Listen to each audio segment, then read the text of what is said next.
gani. Sitafa moyo Bwana kwa sababu wewe ni yote kwangu. Hata nipitie majaribu ya aina gani, sitafa moyo kwa sababu wewe ni yote kwangu. Kwa sababu wewe ni yote katika kanisa hili letu. Kwa sababu wewe ni yote katika mahubiri wa kanisa hili Bwana. Wewe ni yote katika huduma hii.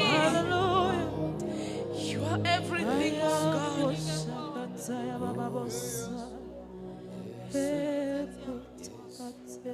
Hebu tuamini kwamba Bwana ndiye yote katika mipango yote. Hata wakati tunapanga mipango yetu na tunasahau kumweka Mungu kuwa chanzo, kuwa mwanzo na mwisho katika maisha yetu, lakini Bwana anabakia yote kwetu. Bwana wewe unabakia kuwa yote. Hata katika nchi yetu ya Kenya Bwana unabakia yote. Kwa familia zetu Bwana wewe ni yote, wewe ni yote. Hata katika ile misongo unayo, uchungu ulionayo, Bwana anabakia yote. Wewe ni yote Bwana. Wewe ni yote kwangu Bwana. Sisikii watu wakienda mbele za Mwenyezi Mungu. Labda unamshukuru Bwana, unadondokwa na machozi. Unashindwa unamwambia nini asubuhi. Unashindwa Bwana, ni nini nitakuambia Bwana ili uridhike nami.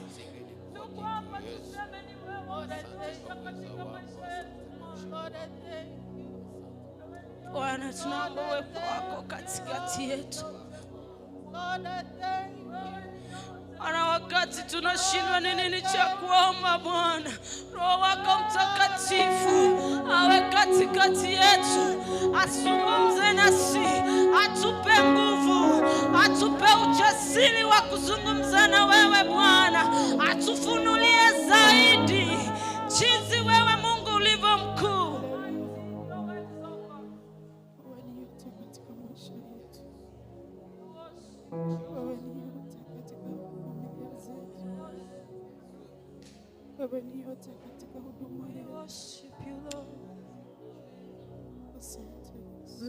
Wakati mwingine tunaweza kimya mbele za Mwenyezi Mungu, tumpe heshima yake.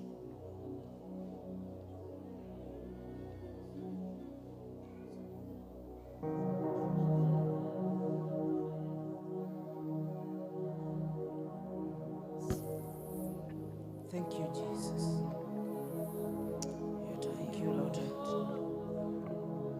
We adore you, Jesus. We adore you, King of Kings. We give you all the glory and the honor that you deserve.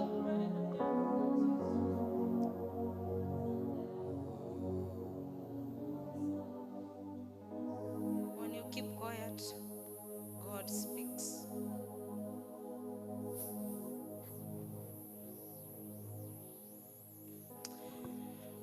Bwana, ni asante kwa sababu ya uwepo wako katikati yetu.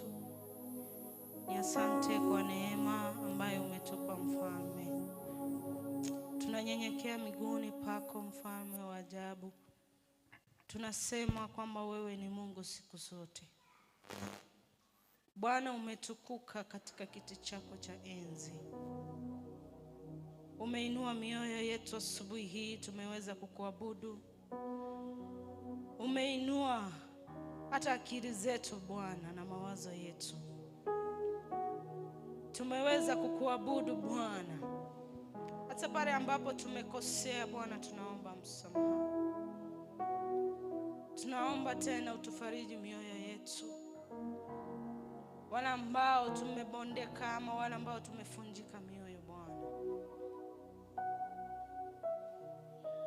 shusha mkono wako wa ajabu wa rehema.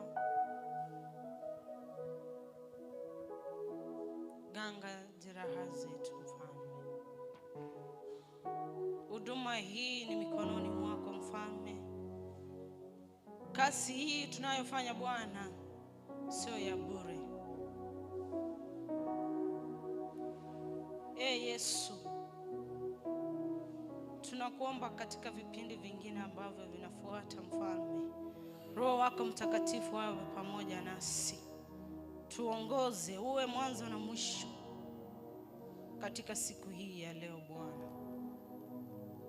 Naamini kuna wale walikuwa wagonjwa siku hii ya leo, wamepata uponyaji katika jina la Yesu. Mioyo ambayo ilikuwa imebondeka Bwana imerejea kwako tena. Hata ile ambayo ilikuwa imekujua siku hii ya leo Mfalme, imekujua, na wengine bado wataendelea kukujua na kukufuata Jehova. Asante kwa uwepo wako tena. Tunaomba haya kupitia kwa Yesu Bwana na mkombozi wetu. Amen.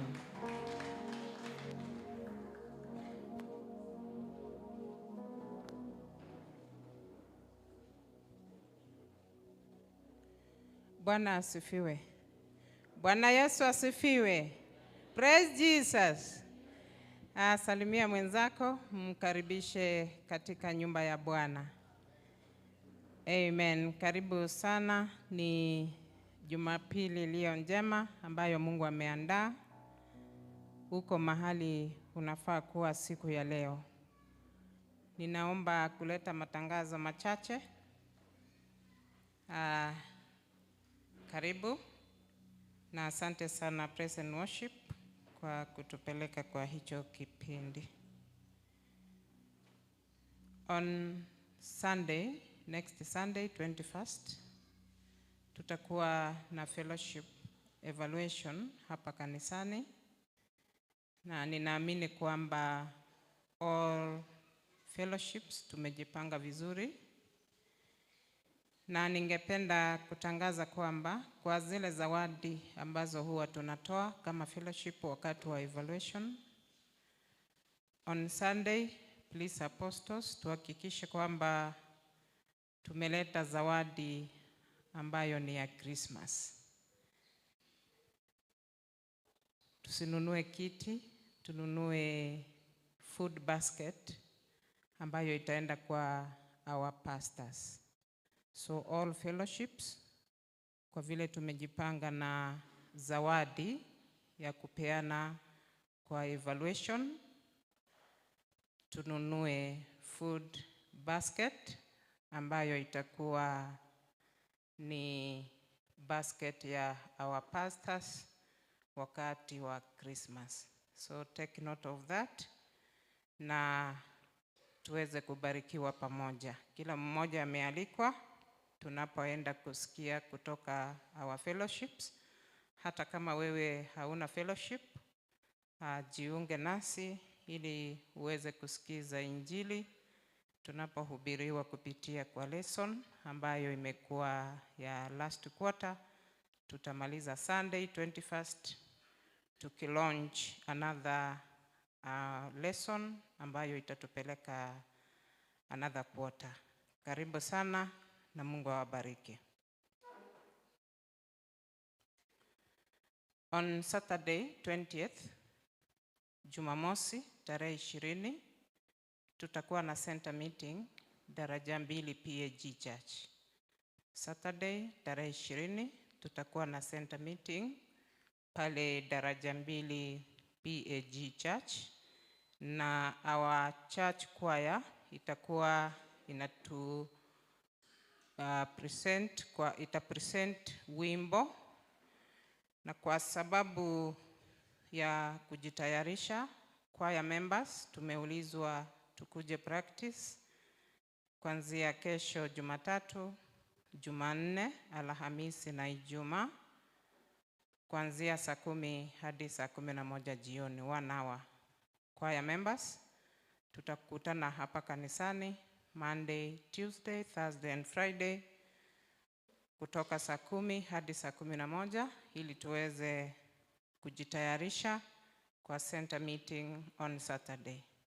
Center meeting ni ya kila mmoja, hata wewe sio mwanakwaya, umealikwa pale Daraja Mbili ili tuweze kuhubiri injili pamoja. Leo ni special day kwetu Nyamataro PAG kwa sababu tutafanya kukusanya pesa kwa ajili ya kununua bus, na ningependa kuchukua hii fursa kushukuru kila mmoja ambaye alipledge na ameweza kutoa, na wale ambao tunaendelea kutoa, wacha Mungu atubariki. Kwa hivyo baada ya ibada tutaingia kwa huo mchango ili tuweze kueneza injili ya Bwana. Kuna wale ambao wangependa kutoa kupitia kwa M-Pesa. Tuko na pay bill ya kutoa mchango wa bus, nayo nitaisoma. Kuna wale labda ulipoteza ama hauna hiyo namba. Ni account ya KCB, pay bill 522 522 522, hiyo ndio pay bill. Account number ni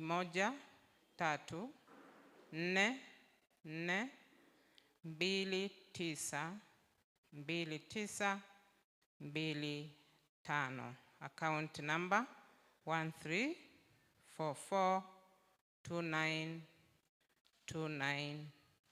1344292925. Ukilipa utatuma message yako kwa secretary wa kanisa ili aweze kufanya update. On Friday tarehe 12 tulikuwa na mkutano na head of departments wa Nyamataro PAG. tukafanya our strategic planning for 2026 na pia tukaangalia achievements and challenges za 2025 tukitumia SWOT analysis, na tulifikia mambo mengi ambayo kama kanisa tungependa kufanya, na hiyo document ikiwa ready tutaishare na kanisa ili kila mmoja aweze kujua yale maono tuko nayo 2026 kwa ajili ya kazi ya Bwana. Na kitu moja ambacho tungependa kufanya at the end of this month, tafadhali tutafanya inventory. Inventory ni kuangalia yale mali tuko nayo kama kanisa. Kama ni viti ni ngapi? Kama ni mic kama hii naongea nayo ni ngapi? Na kwa hivyo members, ikiwa kuna anything yako iko kanisani, usiache tuhesabu kama ya kanisa. Kama kuna kitu yoyote ambayo iko kanisani na ni yako personal, utaitoa by 30th of this month ili tuweze kupata muda wa kuhesabu our assets, tufanye inventory, tujue kwa mwaka wa 2025 tumefunga na nini na tunaanza na nini 2026, na mwaka ukiisha bado tutarudi kuangalia tuko wapi, tumeongeza ama zimeharibika mingi. So ikiwa kuna kitu yako, labda ulikuwa unatoka shambani ukasema nimechoka, wacha niache jembe hapa, usipoitoa by that time tutahesabu ni jembe ya wapi? Ya kanisa. Bwana asifiwe. So tupeane muda rahisi ili tuweze kufanya kazi kwa utaratibu. Tulikuwa na upatizo last week na tunaanza another class immediately. Ukiwa unataka kupatizwa ama unajua mtu ambaye angependa kupatizwa, tutapeana jina lake kwa ushers ili tujipange na hiyo class. Ikiwa ungependa kupatizwa ama unajua mtu wa kupatizwa, peana jina lake kwa ushers ili tuweze kujipanga. Tutaanza hivi karibuni class ya baptism ili tuweze kujifunza na kupatiza watu wakija kwa Bwana. Ningependa kuchukua hii fursa nishukuru Macedonia West ambao wamekuwa on duty, wanamaliza leo jioni. Kuanzia kesho asubuhi tutakuwa na Macedonia East wakianza zamu yao. Kwa hivyo viongozi wa Macedonia East tujipange kwa ajili ya Mission House kuanzia kesho asubuhi. Asante kila mmoja ambaye alihusika kwa kusupport our youths. The youth camp was a success. Watoto wetu walitoka hapa on Monday, na kutoka Goshen tulitoa 18 youths wakienda kama boarders, na hapa kanisani pia tukatoa youths wengine. So total tulikuwa 42 youths wenye walikuwa boarders, na pia tulikuwa na day scholars. Bwana asifiwe. Na wazazi asante kwa sababu mlipeana watoto wenu ili waendelee kukuzwa kwa neno.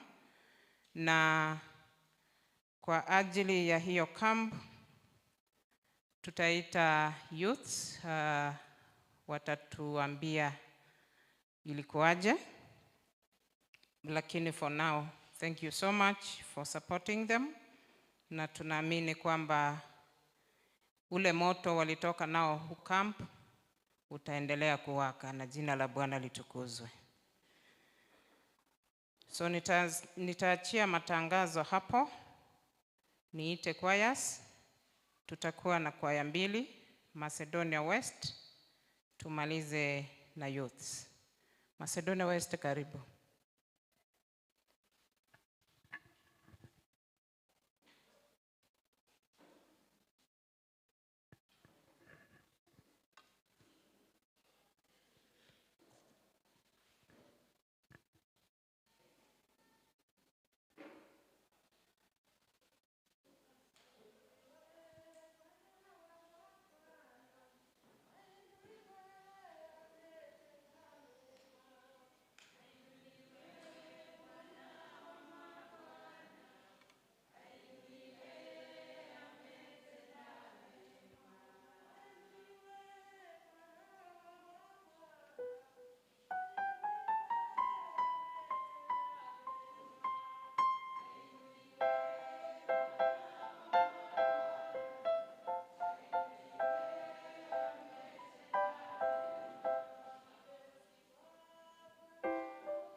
Amen. Asante sana Macedonia West.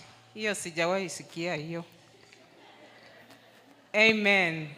Asante sana Mama Aska kwa kutuendesha kwa huo wimbo mtamu. Thank you so much. Watu wa welfare, tulikuwa na kesi ya Emily wa Goshen, baba yake alizikwa. Deadline ni tarehe 15. Tafadhali tufanye hivyo, tufunge. Na wale ambao tumeleta mahindi na maharagwe, tukimaliza ibada tutakutana hapo chini na viongozi wa BBF ili tuweze kufanya recording ya mahindi na maharagwe.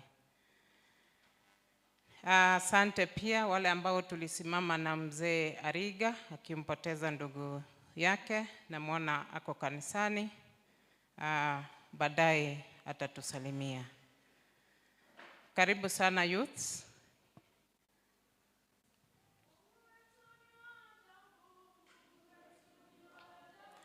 Youths wote, kama ulikuwa camp, tafadhali kuja mbele. All youths, tusonge mbele.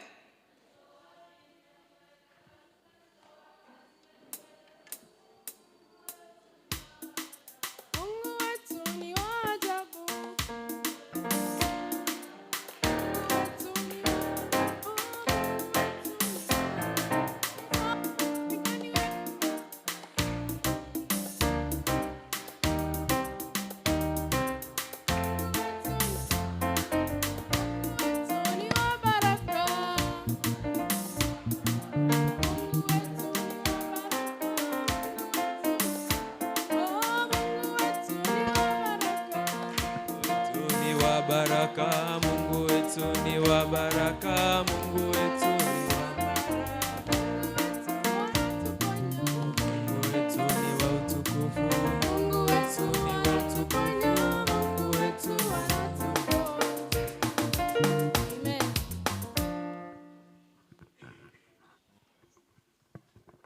Asante sana. Youth moja, Lydia, atatuambia vile kampu ilikuwa alafu watatubariki na wimbo.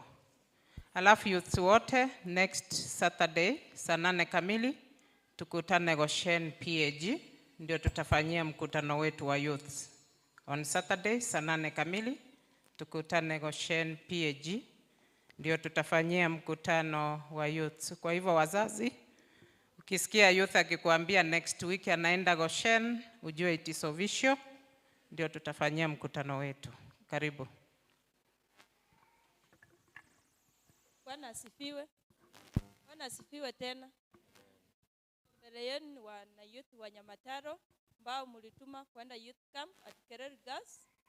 Our theme was tracing the ancient path from the book of Jeremiah 6 verses 16.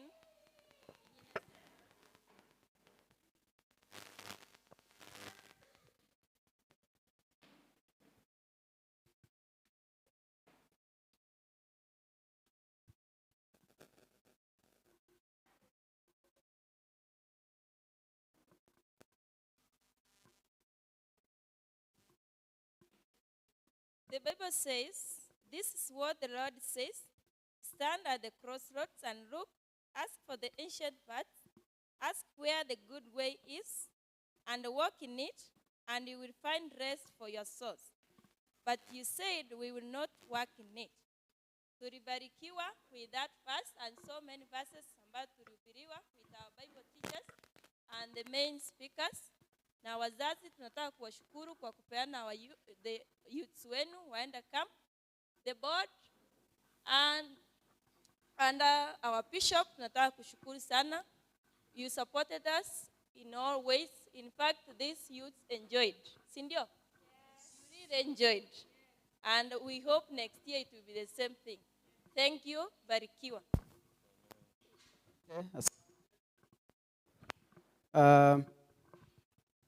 Hao ni wanyama.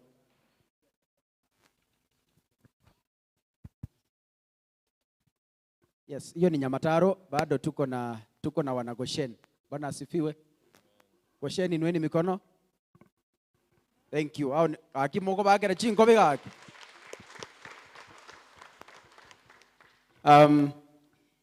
They also have a representative, Victoria, not Veronica. Victoria, yes, please. Dakika moja tu. Bwana Yesu asifiwe. Niko naomba msijifikirie naongea hivyo. Tunawashukuru kwa msaada wenu. Tulienda camp, tulirudi jana. Tulienjoy huko, maisha ni mazuri, wala vitu wengine mtujoin. Mmesikia tulisoma about the ancient path. Hiyo inamaanisha njia za kitambo, mna understand? Mbarikiwe. Before tuimbe, allow me, wazazi, jamani, mahali mlipo, parents, nipatieni vijana. Hello? Wazazi tafadhali, nipatie vijana, tuko na mambo mengi ya kuzungumza pamoja na wao, kwa sababu pale nyumbani, huenda kuna maneno kama mzazi hautafikia kuzungumza na kijana wako. Ukimleta hapa, sisi tunaweza kumzungumzia kwa njia moja au nyingine. It's a very tough generation yenye inahitaji maombi. Mlisikia kwamba wale mnasikiza redio, kuna watoto underage, between the age of 12 and 18, about 23 of them walitoroka nyumbani, wakaenda wakakomboa nyumba pale Nyanchwa. Wale mnasikia redio, si mlisikia hiyo maneno? Walipokomboa nyumba hapo Nyanjwa, walikuwa na pombe, sigara na vitu zingine. Kwa hivyo tuombe sana watoto wetu wasifikie hapo, na kile ambacho utapanda kwa mtoto ni kumleta kanisani, aongeleshwe, ashughulikiwe. Najua tukimzungumzia vizuri, tabia itarudi. Bwana asifiwe. So wazazi, kama uko na kijana nyumbani, tafadhali mtume akuje hapa. Na siku ya Jumamosi saa 8 tutakuwa na mkutano wa vijana mkubwa, na tutaufanyia pale Mlimani Goshen. Waliteremuka hapa na tumeamua kwamba sasa tuende kuwaona mahali wanatoka. Wamekuja leo, sisi tutawatembelea tujue wanatoka wapi. So on Saturday vijana wote tafadhali tukutane mlimani pale Goshen, ndio tutafanyia mkutano wetu siku ya Jumamosi. Mungu awabariki sana. Na mzazi, jaribu kujua mtoto yuko wapi. Kama uko na mtoto kwa nyumba kijana ambaye ni Gen Z, tafadhali jaribu kujua ako wapi. Kama ako na simu, hiyo simu kara mokemba iga itembele hiyo simu, ujue ana watching nini. Vosaigo yani tukeli moiga wewe unatembele mara moja tu uko mongaina abarene na kwani baigure. So ako kasimu, chukua siku moja, pitia kidogo, kama ako na WhatsApp pitia, kama ako na Facebook pitia. Najua kuna wazazi mko hapa, watoto wako na profile pictures. Mimi nawajua Facebook wanaposting maneno mengine mpaka unashindwa huyu ni kijana wa Nyamataro ama ni wanani. So jaribu kujua mtoto wako anafanya nini na hiyo simu umemnunulia anaitumia kufanya kazi gani. Ile siku utajua. Jaribu. Asante. Mungu abariki. Tutaimba alafu tutamaliza. Wale mlitusupport youth camp, Mungu abariki sana. Bishop alitusupport youth camp, alikuja pale akasurprise watoto wetu na mikate siku 3, na simpigie makofi mazuri. Ukikuja kwa mkutano wa vijana, bebeni kakitu. Nibogolie vitamtamu, bogolie bimigati ebiga, bikangumwe na vitu anchete ndogo ndogo, kuja salimia vijana na tulienjoy sana. God bless you. Asante.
Amen, amen. Asante sana our youths. Huo wimbo unafaa upotee hivyo. Fanyiwe nini? Ifanyiwe recording. Najua chairman wa kwaya anasikiza hiyo. Chairman wa kwaya CED, tunahitaji huo wimbo tuendelee kusikiza. Asante sana our youths. Wacha tuendelee na huo moto ili jina la Bwana litukuzwe. We need you as leaders of tomorrow. Asante sana. Next week choirs tutakuwa na all fellowships. Next week choirs ni all fellowships. Tutapresent tukiwa na fellowship evaluation. Wamama pia walikutana jana na walijifunza mambo mengi. Tulikuwa na mgeni. Kama ulikosa mambo mazuri. Kwa hivyo wamama, asante sana kwa kukutana ili tuendelee kujikuza pamoja. Ni wakati tunakaribisha wageni. Ikiwa ni mgeni, ni siku yako ya kwanza kuingia Nyamataro, tunaomba utusaliuti hivi. Mgeni, amen, amen, amen. Wow, wageni wetu tusimame tu kwa mguu mahali tuko wengi. Tusimame kwa miguu mahali tupo ili tuweze kuonekana vizuri, muweze kutusaliuti vizuri. Wageni wetu tusimame tu kwa mguu mahali tuko. Amen. Amen. Amen. Wow. Tuko na wageni wengi. Ukiwa karibu na mgeni, tafadhali mkaribishe. Na wageni wetu baada ya ibada tutakutana kwa hiyo meza hapo. Usitoke tukimaliza mchango tafadhali ili tujuane zaidi. Na kwa niaba ya wageni ningependa our MD aweze kutusalimia na kutusalimia tu. Karibu MD.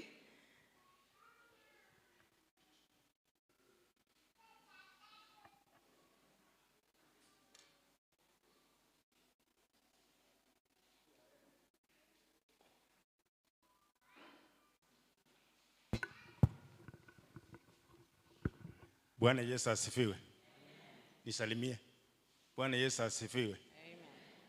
Nataka kuchukua nafasi hii kwanza nishukuru Bishop, pastors wote ambao wako na kanisa yote mzima na vitengo mbalimbali.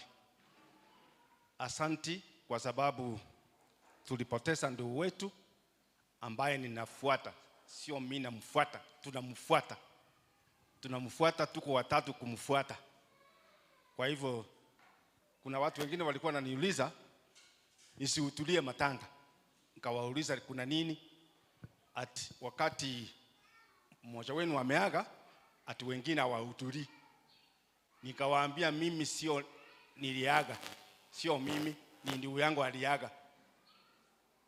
Sijui niweke usikia kote hapo na one of the triplets or one of the twins that were in matanga, but I was not the one who died. It's my brother who died.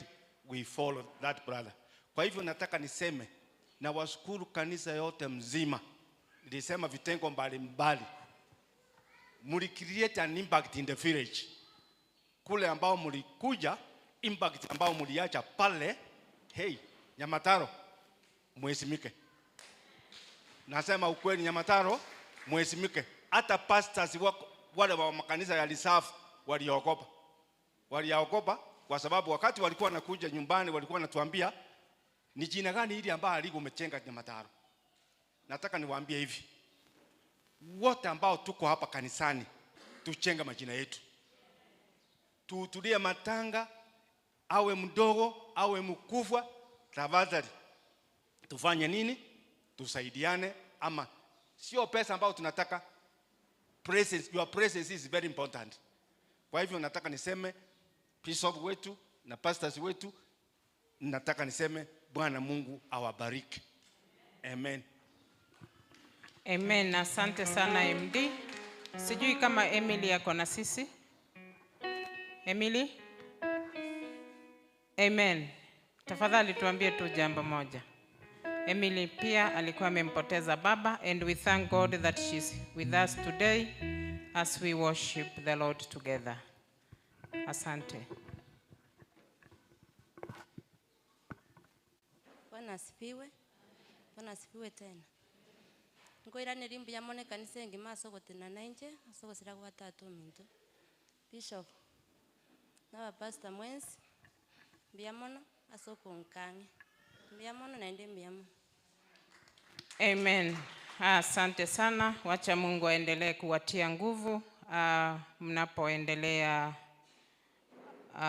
kukumbuka the memories of your beloved ones. Ni wakati tunaenda kutoa sadaka na saka zetu, na ikiwa uko na M-Pesa, tuko na till ya kanisa ambayo ni 331388, church till number 331388. Ukitoa hapo itakuletea jina Nyamataro PAG Church na utakuwa umemtukuza Bwana. Na wale ambao wanatutazama kwa mitandao, Bwana awabariki mnapoendelea kueneza injili yake. Karibu tumtolee Bwana.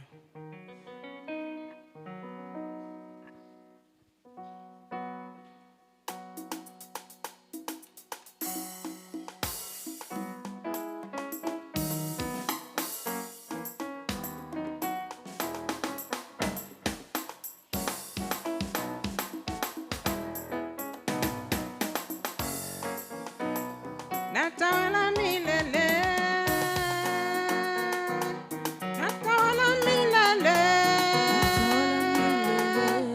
natawala milele, natawala milele, Baba, barikiwa milele, barikiwa milele, barikiwa milele, barikiwa milele, oh Baba, barikiwa milele.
Ningependa wale tumeketi kama tunaweza simama tusimame tuombe sadaka zetu.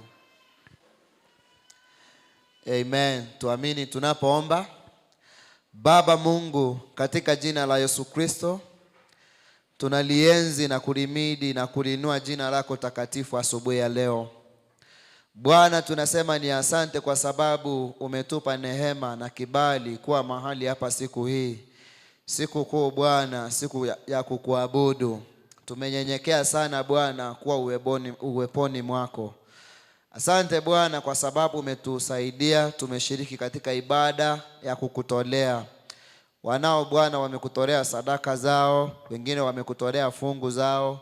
Bwana, wengine wameleta matoleo mbalimbali. Naomba kwamba Bwana asubuhi ya leo matoleo haya ukayapokee yakawe dhabihu machoni pako Mungu. Bwana, yatakapofanya kazi ukabariki kila mmoja aliyeunyosha mkono wake kukutolea. Neno lako Bwana linasema ya kwamba kupitia kwa kukutolea utabariki mashamba yetu, kazi zetu Bwana, mifugo yetu na mimea yetu. Jehova, tunaomba kuwa iwe hivyo katika jina la Yesu Kristo. Hata Bwana, tunapoanza wiki nyingine ukatufungulie milango Jehova, tukapate ili tutakapokusanyika tena siku ya Jumapili tuwe na cha kukutolea. Walio wagonjwa mahali hapa Bwana, kupitia kwa matoleo haya walio kutolea Bwana ukawaponye. Walio na shida mbalimbali Bwana pia ukawapiganie. Na wanao mahitaji mengi Bwana, kupitia kwa kukutolea ukawafanyie jambo katika jina la Yesu Kristo. Pokea sifa kwa kuwa wewe ni Bwana. Kwa Yesu Kristo tumeomba tukiamini. God bless you.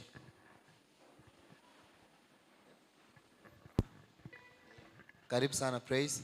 Tunaendelea tu kusimama praise wanapo tuongoza tena katika ibada. Amen. Tutenene igoro gake. Hallelujah. Bwana asifiwe. Amen. Amen.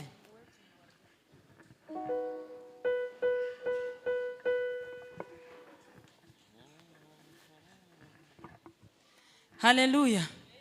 Wangapi wamebarikiwa kuwa katika nyumba ya Bwana asubuhi ya leo? Kwa mkono tu, kwa ishara ya mkono kama umebarikiwa. Hallelujah. Sijui wale mmeketi. Tuacha tumuheshimu Mungu, tusimame kama wewe sio mgonjwa. Hallelujah. Amen. Na hata kama wewe ni mgonjwa, Biblia inasema ya kwamba kupitia kwa mapigo yake tulipokea uponyaji. Hallelujah. Amen. By stripes we are healed. Hallelujah. Aliambia aliye karibu na wewe ya kwamba kupitia kwa mapigo yake msalabani amepona. Hallelujah. Aibu imeondolewa kwako. Machozi yamefutwa asubuhi ya leo. Neema ya Bwana imekutosha tena siku ya leo. Hallelujah. Tunaenda kuimba Bwana tukimwambia kwamba yeye ni wa ajabu. Yaani amekutoa hapa, amekuweka hapa, amekutoa hapa, amekuweka juu. Hallelujah. Amen. Wapi shangwe na vigelegele? Hallelujah. Nataka nione makofi ya juu kwa Yesu.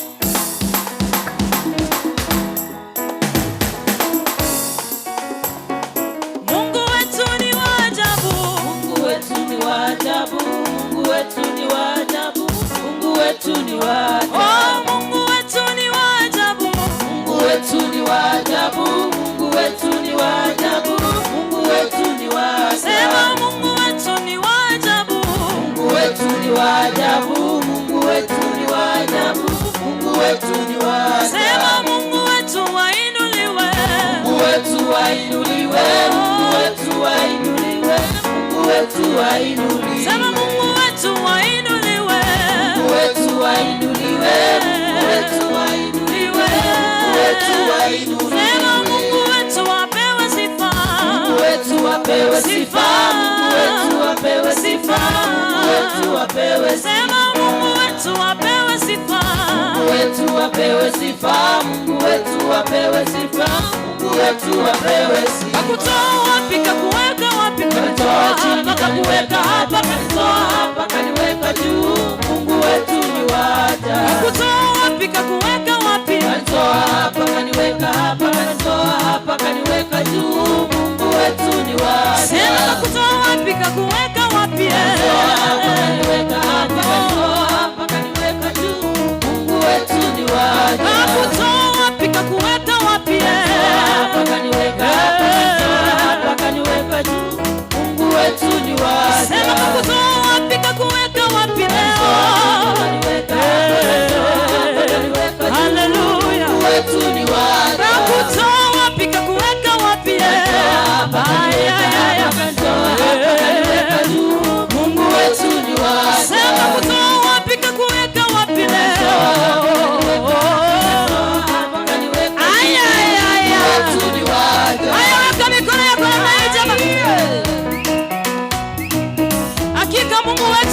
ajabu asubuhi ya leo. Mungu wetu ni wa ajabu wewe. Mungu wetu ni wa ajabu. Mungu wetu ni wa ajabu. Mungu wetu ni wa ajabu. Sema Mungu wetu ni wa ajabu leo. Mungu wetu ni wa ajabu. Mungu wetu ni wa ajabu. Mungu wetu ni wa ajabu. Sema Mungu wetu wainuliwe. Mungu wetu wainuliwe. Mungu wetu wainuliwe. Mungu wetu wainuliwe. Sema Mungu wetu wapewe sifa. Mungu wetu wapewe sifa. Mungu wetu wapewe sifa. Hallelujah. Sema Mungu wetu wapewe sifa yawe. Mungu wetu wapewe sifa. Mungu wetu wapewe sifa. Mungu wetu wapewe sifa. Kutoa wapi kakuweka wapi? Mpaka niweka juu. Mungu wetu ni wa Sema ajabu. kutoa wapi kakuweka wapi? Mpaka niweka hapa, kanitoa hapa, kaniweka juu. Sema kakutoa wapi kakuweka wapi? Mpaka niweka hapa, kaniweka juu. Mungu wetu ni wa ajabu. Haya tuende namna hizo.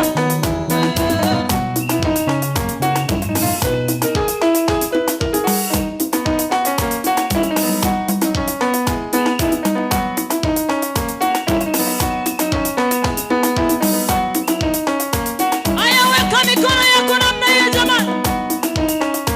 Wapi shangwe na vigele?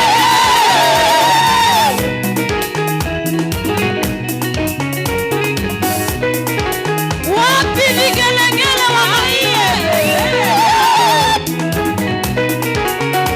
Wapi mikono mikono mikono mikono mikono mikono mikono kwa Yesu? Nataka nisikie wamama wakitoa shangwe kwa Yesu.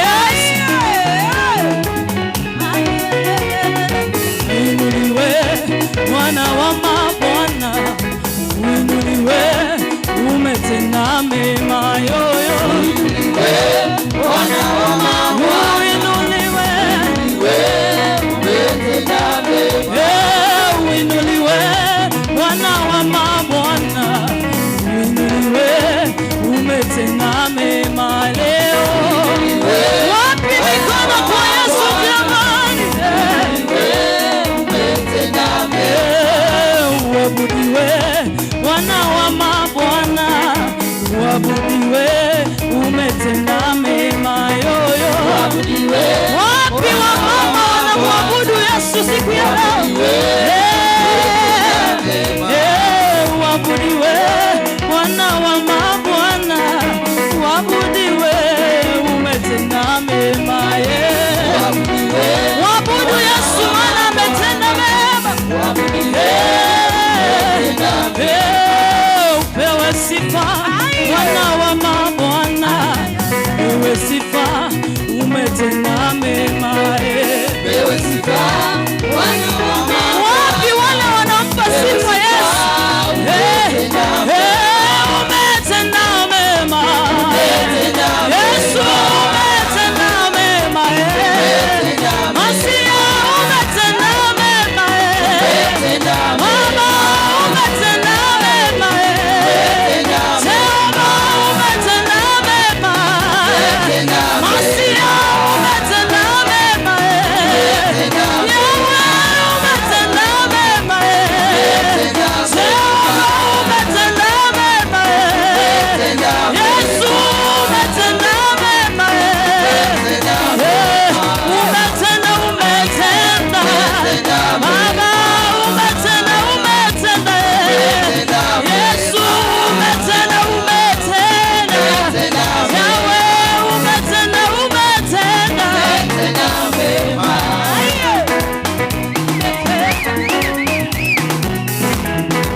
Kama unaamini Yesu ametenda, mchezee tu.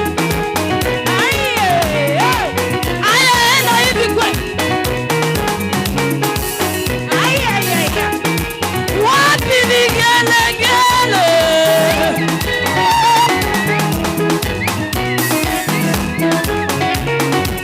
Wapi mikono mikono mikono? Sijakuona bado.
Jesus.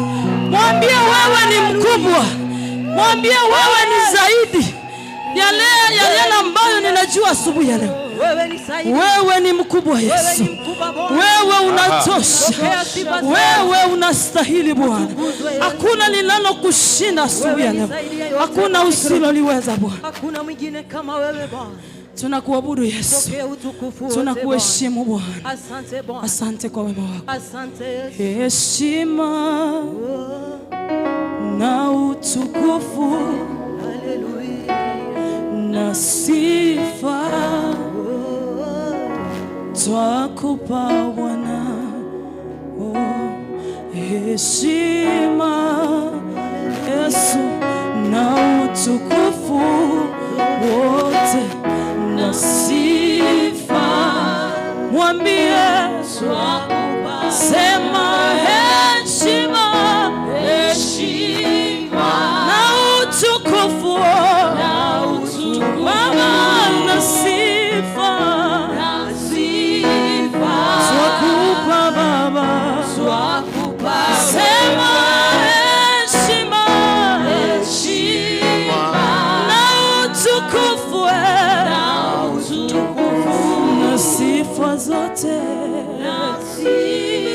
Inua sauti yako, mwambie Bwana nakupa heshima.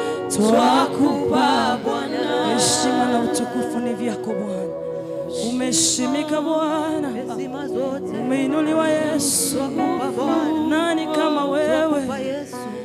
Nani kama wewe? Nani kama wewe? Nani kama wewe? Tunakuheshimu asubuhi ya leo Bwana. Tunaliheshimu jina lako asubuhi ya leo. Tunakuheshimu mtakatifu wa watakatifu. Tunakuheshimu katika kiti chako cha enzi. Tukisema heshima na utukufu ni vyako. Tukisema mamlaka yote asubuhi ya leo Bwana. Ni wewe unatosha Bwana. Ni wewe unastahili. Twalishukuru na kuinua jina lako. Wewe waweza, wewe ni Mungu mwaminifu. You are a great Lord. There's none like you today. In Jesus' mighty name, we thank you. We bless you, Lord. Father, in the name of Jesus, we thank you and we bless you, my good Lord.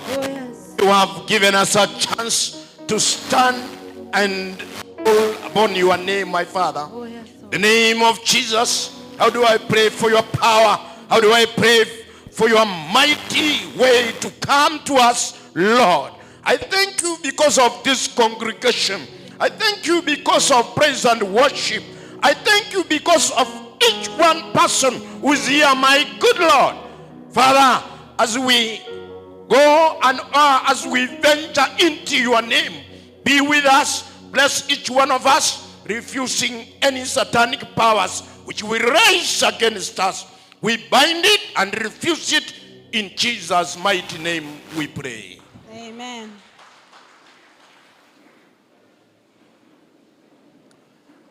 Aha. Kindly pigia wana praise and worship makofi mazuri. I appreciate them because they have done a good job. I also want to greet you. Can you kindly wave to me? Salimia katika jina la Yesu. Salimia mwenzako pia. Labda hujamuona ni nani huyo. Kama ni mgeni mwambie karibu Nyamataro. Ni mahali anatakikana kuwa hapa. Na amefanya vizuri amekuja. Allow me before we read a word of God. I have 3 weddings here. Quickly allow me announce and tell you from where and who are those. The first one is Pentecostal Assemblies of God Kenya, Masagara PAG Church. Tangazo la harusi. Tuna harusi. Tunafurahia kuwatangazia harusi ya wenzetu wafuatao. Bwana harusi Clinton Mirera Omboto, mtoto wa Shadraka Angwenyi, mjukuu wa Angwenyi Siambe. Kijiji chake ni Bonyaikoma. Mtaa mdogo ni Kiomoncha. Mtaa wake Mwagichana East. Kanisa lake ni Eramba PAG Church. Wilaya ya kanisa ni Marani PAG District. County ni Kisii. Biharusi ni Raeli Bosibori, mtoto wa Charles Mwenga, mjukuu wa Luka Keronga. Kijiji chake ni Tibo 1. Mtaa mdogo Iranda, mtaa Nyakoe, county ni Kisii. Harusi itatangazwa na tumeitangaza mara ya kwanza tarehe 7, mara ya pili ni leo tarehe 14, mara ya mwisho tarehe 21. Harusi hii imeandikwa na kukubaliwa na Reverend Jeremiah Nyatera ambaye pia ni sekretari wa wilaya wa Masagara PAG Assembly. Harusi itaunganishwa tarehe 27 mwezi wa 12 katika kanisa lake la Masagara Assembly na Reverend Bishop Lawrence Murara overseer Kisii saa 6 kamili mchana. Aliye na neno na aseme. Kuna aliye na neno. Aliye na neno na aseme. Kama hamna, heshimiwe na watu wote. Waebrania 13:4 na unyamaze milele kama hauna neno. Ya pili ni Pentecostal Assemblies of God Kenya, Gituli PAG Assembly. Bwana harusi Ondieki Mose, mtoto wa Stephen Mose Suanya na mama Teresa Nyaboke, mjukuu wa Suanya Kebeti, kijiji chake Nyansaga, kata ndogo Liatera, kata Nyanguru, sub county ni Kitutu Central, county ni Kisii, wilaya ya kanisa ni Kisii. Kanisa lake Gituli PAG. Bi harusi Linet Kemunto Ondieki, mtoto wa Joseph Nyakundi Keramu na mama Sibia Nyakundi, kijiji chake Tambacha, kata ndogo Ngokoro, kata Kegogi, sub county Marani, county yake Kisii, wilaya kanisa Marani. Kanisa lake ni Nyambosero PAG Church. Mara ya kwanza ilitangazwa tarehe 30/11, ya pili tarehe 7, mara ya tatu na leo ni ya mwisho tarehe 14. Harusi itaunganishwa namo tarehe harusi itaunganishwa namo tarehe 19 mwezi huu katika kanisa PAG saa 6 kamili ya adhuhuri na Reverend Yomenta Nyamwenu. Harusi hii asante. Harusi hii imekubaliwa na kuandikwa na Reverend Dr. Kennedy Nyang'ara Ogaro wa Gituli PAG Church. Aliye na neno aseme sasa, la sivyo unyamaze milele na harusi iheshimiwe na watu wote. Waebrania 13:14. Sijui kama kuna mwenye ako na jambo. La mwisho ya mwisho, Pentecostal Assemblies of God Kenya, Musocho District, Musocho Central PAG Church. Tangazo hiyo tunafurahia kuwatangazia harusi ya wenzetu wafuatayo. Bwana harusi Joel Obima Agufa, mtoto wa Elman Agufa Odango, na Rebecca Jekada, mjukuu wa Pastor Festo Odanga Akadaji, kijiji chake Nyanderema, kata Matieko, tarafa yake Bogusero North, wilaya ya utawala Kitutu Central, kanisa lake Musocho Central PAG Church. Jimbo Kisii, wilaya ya kanisa ni Musocho. Bi harusi Pacifica Muikiki Oana, mtoto wa Nicholas Oana Orero na Keremensia Bosibori Oana, mjukuu wa Orero Nyaundi, kata kijiji chake Nyangumi, Kata yake ndogo Igemo, tarafa yake Mwagichana, wilaya ya Utawala Marani. Kanisa lake Bethel PAG Church. Jimbo lake ni Kisii, wilaya ya kanisa ni Marani. Harusi itatangazwa mara ya kwanza leo, mara ya pili tarehe 21, mara ya pili tarehe 28. Harusi itaunganishwa namo tarehe 2 Januari 2026 na marriage registrar Reverend Bishop Lawrence Morara Mageto katika kanisa la Mosocho Central na saa 6 adhuhuri. Harusi imeandikwa na Reverend Isaac Gitebi Mekenye, mchungaji wa Mosocho Central PAG. Aliye na neno na aseme, la sivyo na unyamase milele.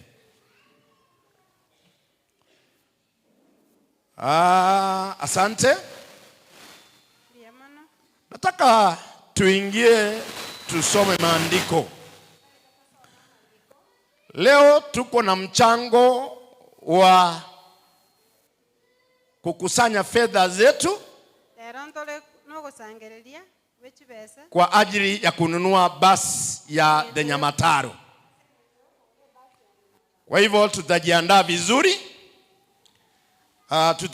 vizuri, ili saa hiyo ikifika Mungu akuongeleshe, na tayari najua amekuongelesha, ili ukatende vile ulikuwa umeahidi.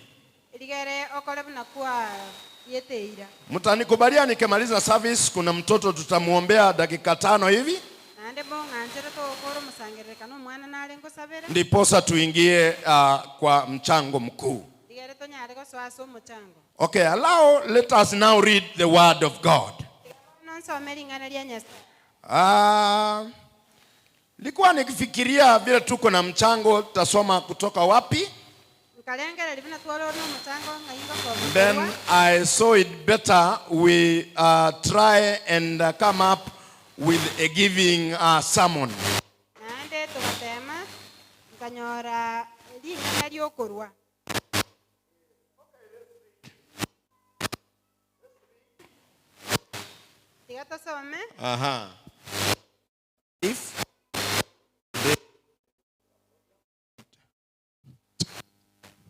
Oh, good. Thank you.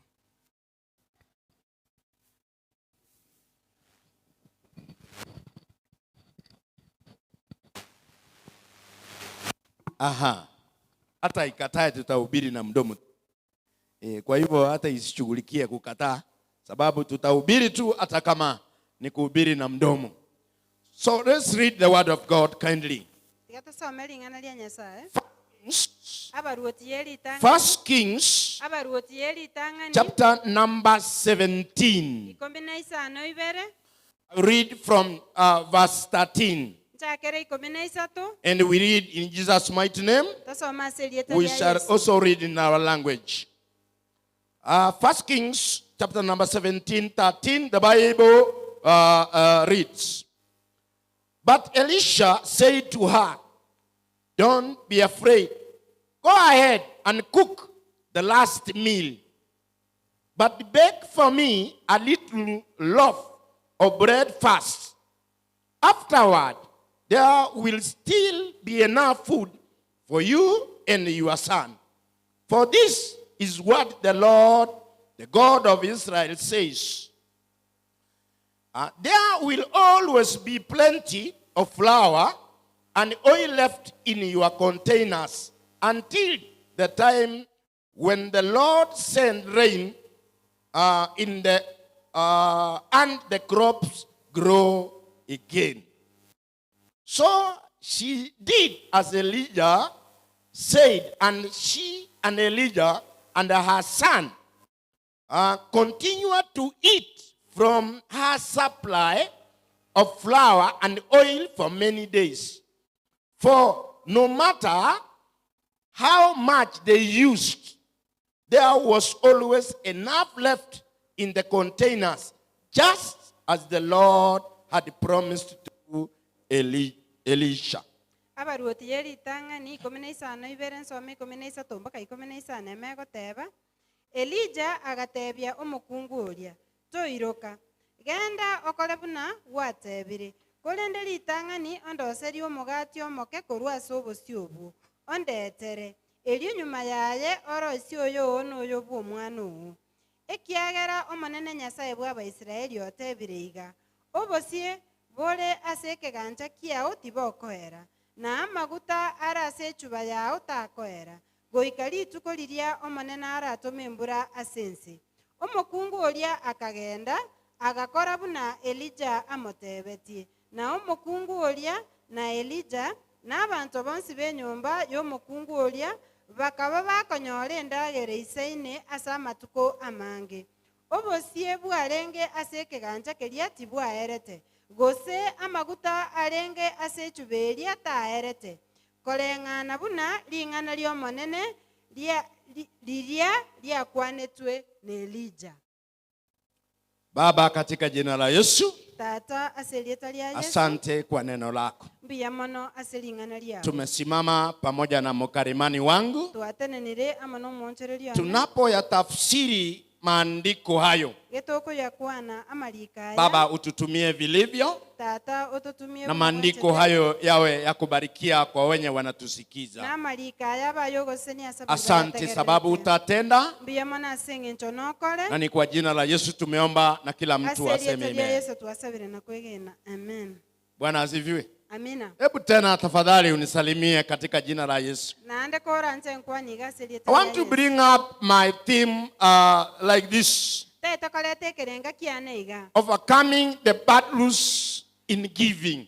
kobwa esegi asokorwa Overcoming the battles in giving. kobwa esegi asokorwa The name Elijah, erieta Elija the Bible says, ebibiria egoteba it means the Lord is God.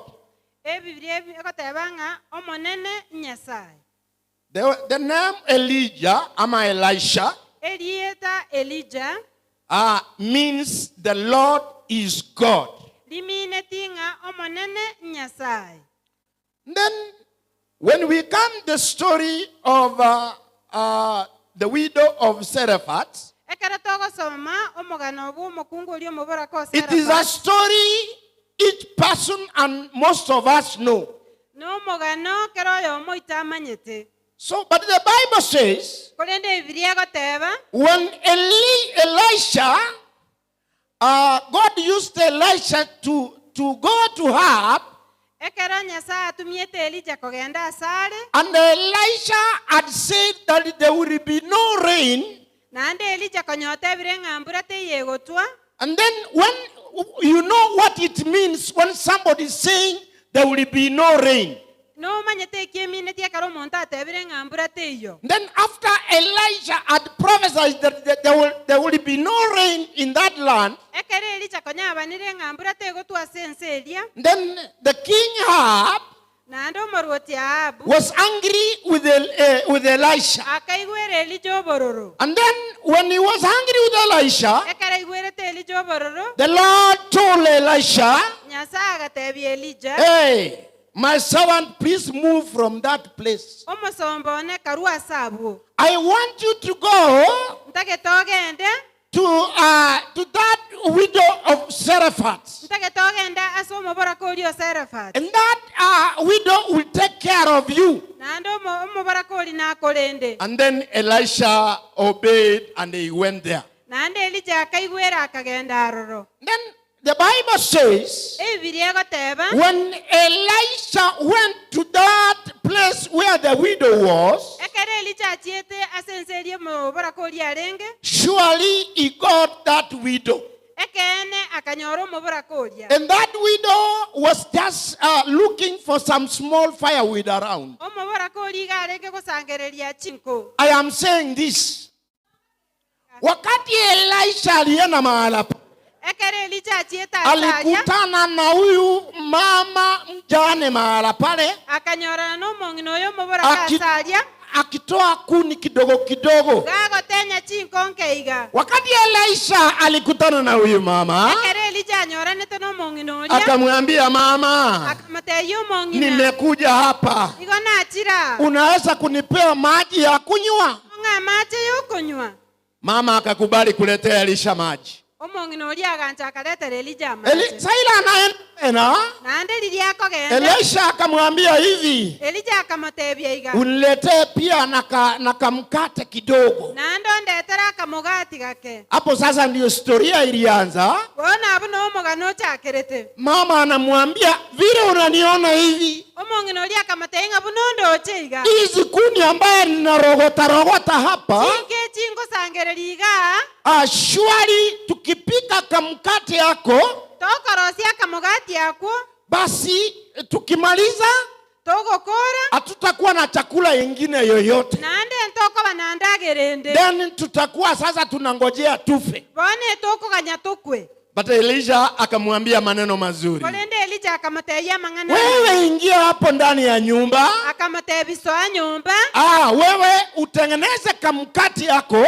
Orosia akamugati yako. Lakini uniletee kwanza. Kolende ondetere litang'ani. Oh, hallelujah. Amen. Na huyu mama n'omong'ina oyo akaitikia mwito huo. akaigwira buna Elija amutebete. Now what do I want to tell you? Ningitaete kogotebia. Immediately huyu mama alipokubali Kegima buna omong'ina oria anchiranete. kuletea Elisha kale kamkati. Koletera Elija omugati. The Bible says this, Ebibiria egoteba iga. that the power of the Lord, Chinguru chiomonene. the power of the Lord came to that woman's house. Chinguru chiomonene chigasoa se nyumba y'omong'ina oria. Alafu yale kamafuta kadogo alikuwa nayo. Amaguta aria makabwate. Hallelujah. Amen. Wacha tusome hayo maandiko vizuri. Tigatasoma amarika ayubuya. Let's read verse 13.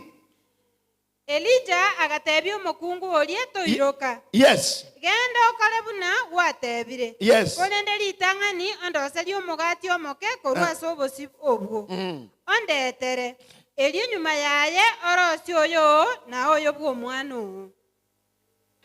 Bwana asifiwe. Amen. Sijui kama wewe mkipata saa ile njaa iko kwako na una kitu, alafu mtu anakuja kwako anakuambia nitengenezee kwanza.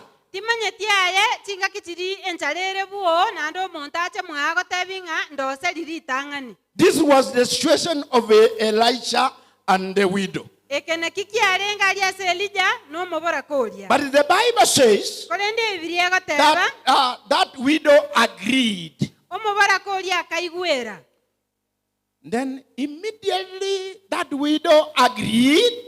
Kegima buna omobora koria anchiranete. That is now where the miracle of the Lord started. Abuno egekone kia Nyasaye giachakirete. The Bible says, Ebibiria egoteba. for this is what the Lord says, Ekiagera nakio manene agoteba. there will always be plenty of flour and oil left in your containers. Obosie mbaba obonge n'amaguta ase echuba. For no matter how much they use that oil and that flour, Nonya batumie tobosi boria n'amaguta aria. the Bible says Ebibiria egoteba. that it was there and it continued to remain. Igo biabeto nande bikagenderera kobao. So now today, Bono rero I want you to understand this. ntake tomanyeke. There is the battles of giving in this world. Chisegi nchiro chiokorwa. And that is why today Nakigekogera rero. I am saying the overcoming the battles of giving. Ngoteba nkorwe kerenganga kobua chisegi asokorwa. And if you will not overcome the battles of giving, Onye to kobua esegi yokorwa. you will always have excuses to say. Nabora atware bitamero goteba. And one of the excuses people say, Egetamere getangani abantu bagoteba. I have a lot of debts I can't give to God. Igombugata amadeni amange tinkorwa somonene. If people don't want to give, Bantu mbata getikorwa. You will find somebody, I have a lot of debts, my brother. agoteba ng'a momura ominto igombwata amadeni amange. Pastor, I have a lot of debts. Pastor igombwata amadeni amange. Some will say, Abande batebe I earn too little to give to the Lord. omushahara onegoro makemano korwera omonene. Some will say, Abande batebe I am a student. nche n'omwanafunzi. Some will say, Abande batebe I am a retired person, nche n'omonto narure emeremo. so I can't have money. Nche bono tingotwara bese. Some will say, Abande batebe I have a funeral to take care of. nimbwata amatanga mbwanete goshughulikia. Some will say, Abande batebe I have a patient. nabwata omorwaire. Some will say, Abande batebe I am sick. igondwarete. Some will say, Abande batebe I am a widow. nche n'omuboraka. Praise the Lord. Amen. Those are the excuses. Ebi n'ebitamero Today, I want you to agree with me leero ntegete bwanchera namo nainche that we must try and remove them. goika toteme tobirusie. We must try and see what to do in this life. Goika toteme torere kitokora ase obogima obo. Now, I want to explain to you Ntegete gokoeresa. what is this giving. Praise the Lord. Amen. Giving Okorwa is an attitude ne ebirengererio you agree freely ogwancherana to give to the Lord korwera omonene or to any other project. gose ase meremende yonsi. Giving is a measure of one's love, Okorwa ekerengo ky'obwanchani bwao either to God gochia ase Nyasaye or to any other institution. gose shirikende yonsi Actually, an act of faith n'agakoro ky'okwegena when you believe and entrust in God. ekero bwegenete naende omosemeretie Nyasaye. So, if you really have God in your heart, Onye ekeena kobwate Nyasaye ase enkoro yao, if you will want to train yourself to give freely,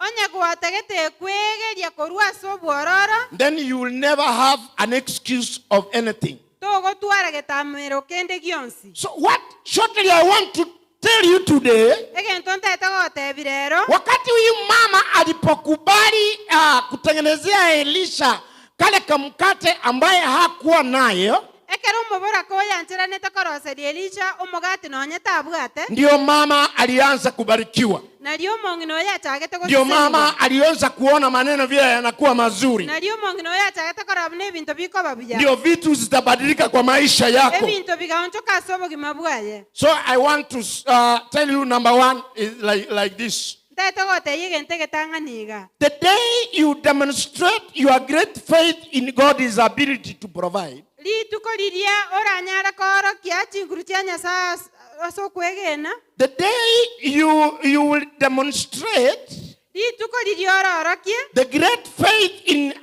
God's ability to provide for your needs, okwegena ase Nyasaye ne chinguru chia chiokorwa, there will always be plenty for you. ebinto ebinge mbibasore. Bwana asifiwe. Amen. When you will reach in faith, Ekero oragenderera ase okwegena, demonstrate that great faith in giving, bworokie okwegena okwo okonene ase okorwa, and know that God has the ability and power naende omanye ng'a Nyasaye nabwate chinguru nokobua to multiply your resources. komentekania ebinto biri obwate, You will always have plenty in your family or wherever you are. notwara ebinto ase obonga ase efamili yao ase obogima bwao. The moment you share your last resource, Chingaki chiri orasanga ebinto biri obwate byao byomoerio God's work, ase emeremo ya Nyasaye, will always be enough left in your containers. ebinto mbitigare ase ekegancha kiao. So the moment you agree to share the last resource, Chingaki chiri orancherana gosanga ebinto biri obwate byomoerio, the Bible says ebiri egoteba that zitaendelea kuwa hapo. ng'ambi genderere kobaroro. Ukiona huyo mama, Oise korigereria omong'ina oyo, Biblia inasema ebiri egoteba hata wakati waliendelea kutumia chakula hiyo buna bagenderete gutumia endagereria haikuisha, tereti iliendelea kuweko iga yagenderete kobao na hata kwa siku nyingi. nande asama tukamange. So how do I talk to you today? nakine agukwaneire rero Let us leave excuses tiga tutige ebitamero and try to give God nande toteme komorwero manene whatever little you have. kende gionsi agakobwate From the little you give God what you have, korwa sikelie gake obwate okorwero manene the blessings will follow you in Jesus' mighty kama name. sese ninakobwati aserieta lya Yesu. Bwana asifiwe. Amina. Wakati utaenda kumtolea Mungu ekero koenda komorwero manene na wakati utakubali kuendelea kumtolea huyu Mungu, nande ekero oranchirane kogenderera komorwero manene basi baraka za Mwenyezi Mungu zitakufuata. ama sese niayo manene Uwepo wa Mungu utatembea hata kwa vile uko nazo. okoba okwa manene ngotarase biri obwate Until you give, mpaka orwe you don't qualify to receive. tobwenereti konyora. This is what the Bible says actually. ekena kebirie goteba Until you give, mpaka kwarure you do not qualify to receive. tobwenereti konyora.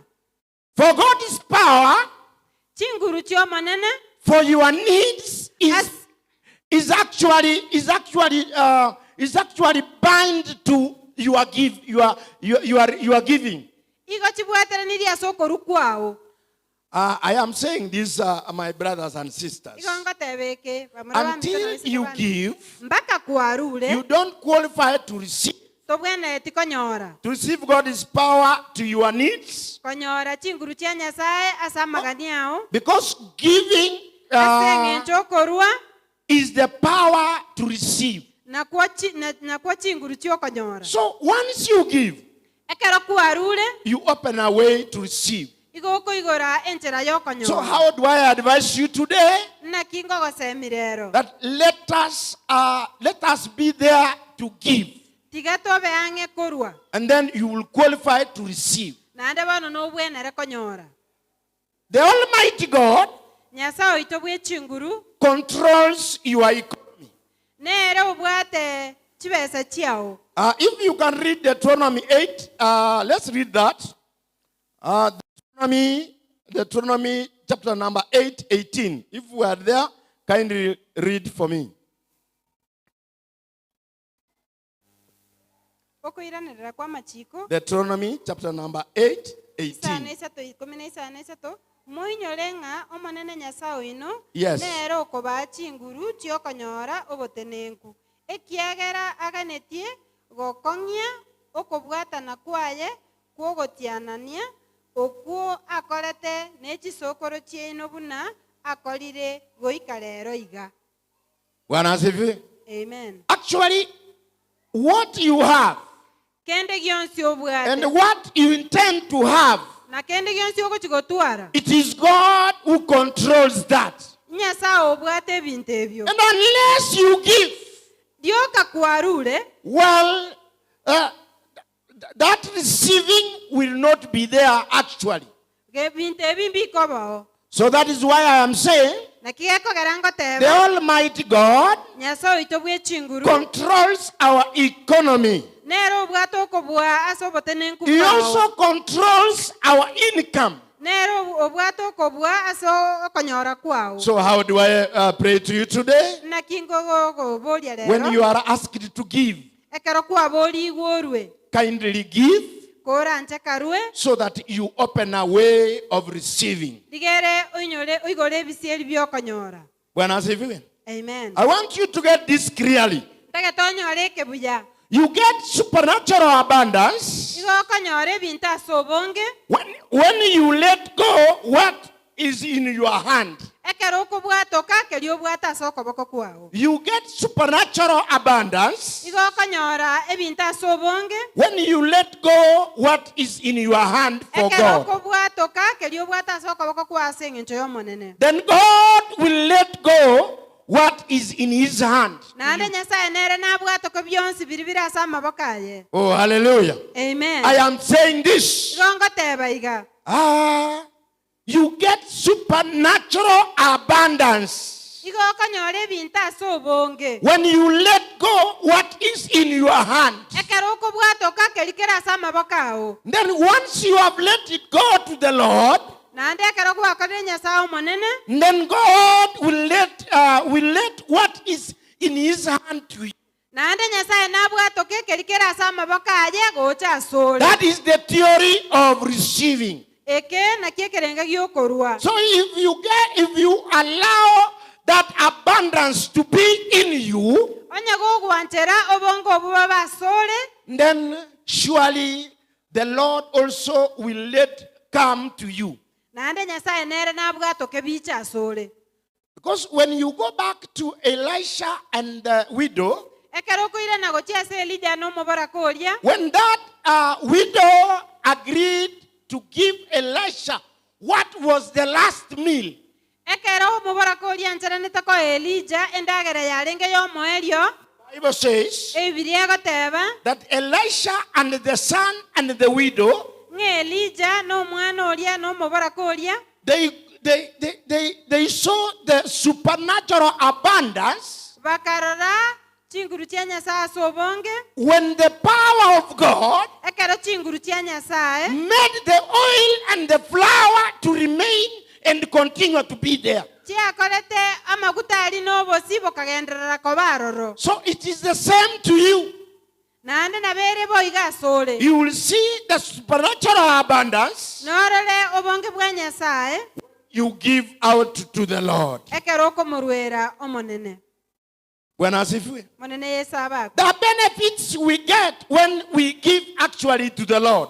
obuyambo letokonyora ekero tokomorwera omonene When you don't confuse yourself, ekero otari gwetantania because some of us say ase eng'encho abande baite togoteba this life these days is too difficult.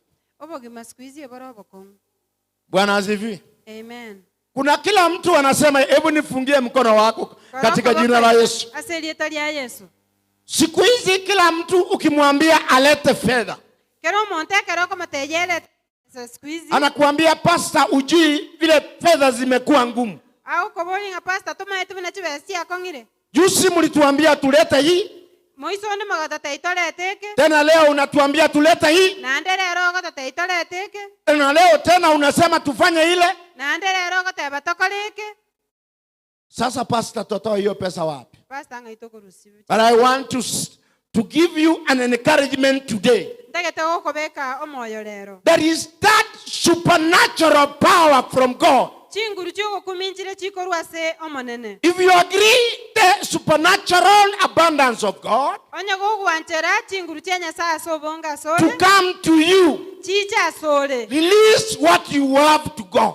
bwato kakerio bwate gochia ase nyasaye. Kama utakuwa umemtolea huyu Mungu onye gokomorwera nyasaye oyo zile nguvu za Mungu za kuachilia, pia chinguru chiri chia nyasaye chiokobwatoka atawachilia vitu kwako katika nere jina la Yesu. nabwatoka ebinto asore ase rieta ria Yesu. Lakini tumekuwa wagumu, korende twabeire abakong'u na ukiwa mgumu naende gokoba omokong'u kila kitu inakuwa ngumu kwako katika jina la Yesu. nakeregete gekobega ase rieta ria Yesu. Oh, haleluya. Amen. Tumekuwa wagumu kwa kumtolea Mungu. twabeire abakong'u ase okomorwera omonene. Tumekuwa wagumu hata kwa kufanya kazi ya Mungu. twabeire abakong'u nane ase gokora emeremo ya nyasaye. Sisemi kila mtu. tindateba kero Kuna wale wanatoa, ambale bali ba kuna wale wanashughulika, mbale bali bagoshughulika lakini wewe enda uangalie mwenye anatoa. korenda yerigererio riokorwa Kila wakati utapata hako naye ya kutoa. era chinga kiga okonyora nare nechiakorwa. Lakini mwenye anasema mimi pastor, oliogoteba bana nche pastor mimi sifanyi kazi, nche tiri gokora meremo mimi nakula mshahara kidogo, nche nkonyora omoshahara omoke mimi niko na shida, mgonjwa, nche mbwate mechando yoborwaire. wacha nikuambie katika jina la Yesu, igangotebia ase rieta ria Yesu tutaendelea kuwa hapo mpaka Yesu arudi. nabo toratigare ko babo mpaka Yesu airane. Oh, hallelujah. Amen. For those ones who are not ready to release the power to give, bali batariange kubwatoka keri babwata ase okorwa God will never release the power of the abundance of giving you. akobwato kakeria bwata sama oka agocha so. So how do I advise to you? Na kingo gosemirero. The secret of receiving, Obo bisibu okonyora. it is when you give. Nekero okorwa. The abundance will get you wherever you are. Obonge mbokonyora ndonsi asole. Bwana asifiwe. Amen. Sometimes when we come up with giving, Tinga kitinde karato okwa negoro yokorwa. as pastors, Nonyeni ntubuna ba pastor. people look at you as if you need money from them. Abante ba okorigere libuno lyo tagete chibese korwa sebali. But sure, you need money. Kene ntoka neti chibese. It is not even myself alone. Talinche bieka. Even you need money. Nonyena ye noka neti chibese. Everything you do needs money. Kende gyonsi okaranke kaneti Then chibese. where do we get this money? Ngaitoko rusi chibese chi. Hallelujah. Amen. You will answer me that one in a different forum. But today I want to encourage each one of us that we need, for example, this Nyamataro. We need a bus. And this bus will come from you, my brother and my sister. Angalia huyo mwambie leo tunataka basi.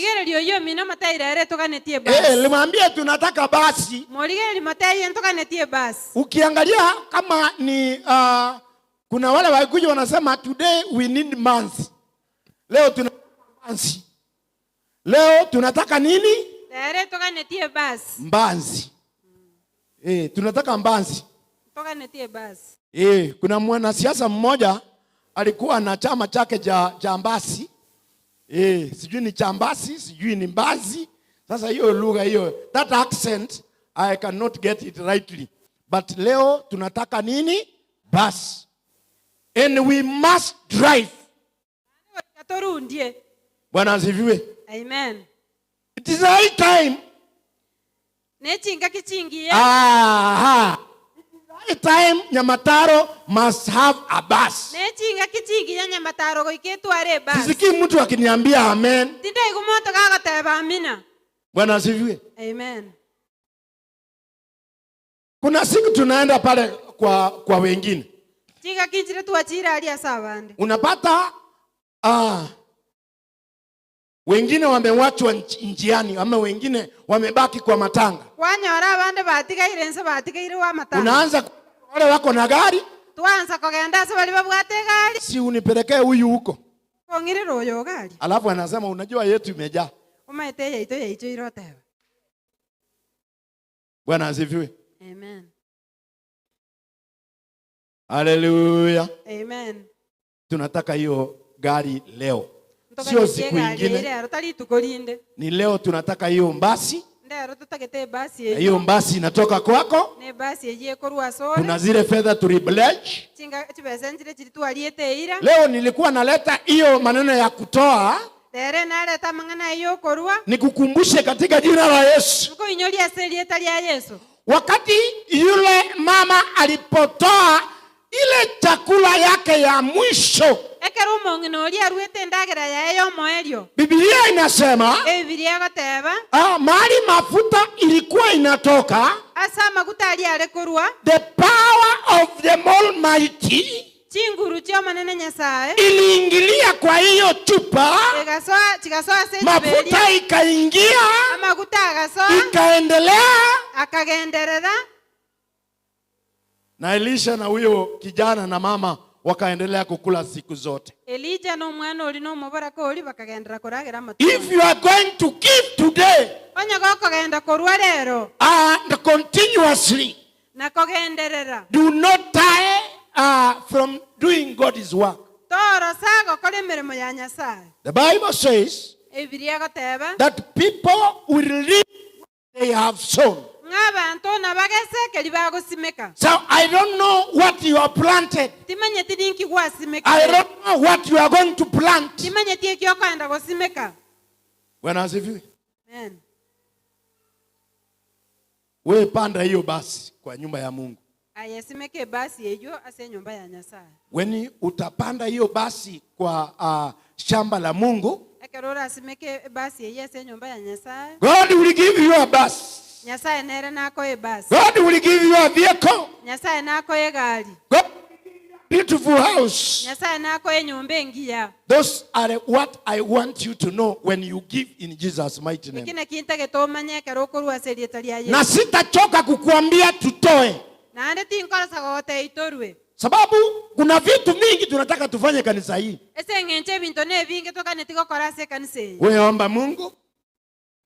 Kubali iwe mama vile alikubali Elisha akimwambia. Anchabu no mongino oli anchetekere Elijah Na mimi leo vile ninakwambia. Na inchere robnango kotebia. Ukubali tununue basi. Wanche togore basi. Kesho tujenge tena kanisa hili vizuri. Na ande mambi tuwagache kanisa yebuja. Na utaona vile baraka za Mwenyezi Mungu zitakufuata. Na ande na robna masania nyasara. Oh, hallelujah. Amen. Hayo ndio nataka nikutamkie leo. Lakini kabla sijamaliza. Nataka ujue hivi katika jina la Yesu. Nataka tomanye igase lietalia Yesu. The benefits you will get. Obuyamborora anyore. Benefit number 1. Obuyobotangani. The Lord will fight for all your battles. Nyasaye narwane chisegi chao chionsi. Wakati utaanza kumtolea huyu Mungu, ekerora ataka komorwera Nyasaye. the Lord will fight for all your battles. Nyasaye nakorwanere chisegi chao chionsi. Be it financial battles. Ebe chisegi chia kifedha. Be it anything that you are undergoing. Ebe kende gionsi keliogoetera. That benefit God will fight for you. Nyasaye nakorwanere. The Lord will fight for all your battles. Nyasaye narwane chisegi chao chionsi. If you kindly agree to invest in His kingdom. Onyago gwanja kobeka se oboruoti bwaye. By giving. Asokorwa. So that we can even buy a bus. Digere tonyare kogora no ene bus. Number 2. Egia kabere. You will have a guarantee and secure of your future.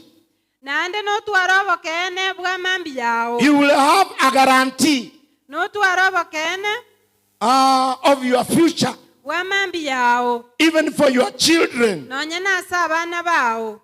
And your grandchildren. No ena abachokoro bao. For those who give to the Lord. Bali bako moruero monene.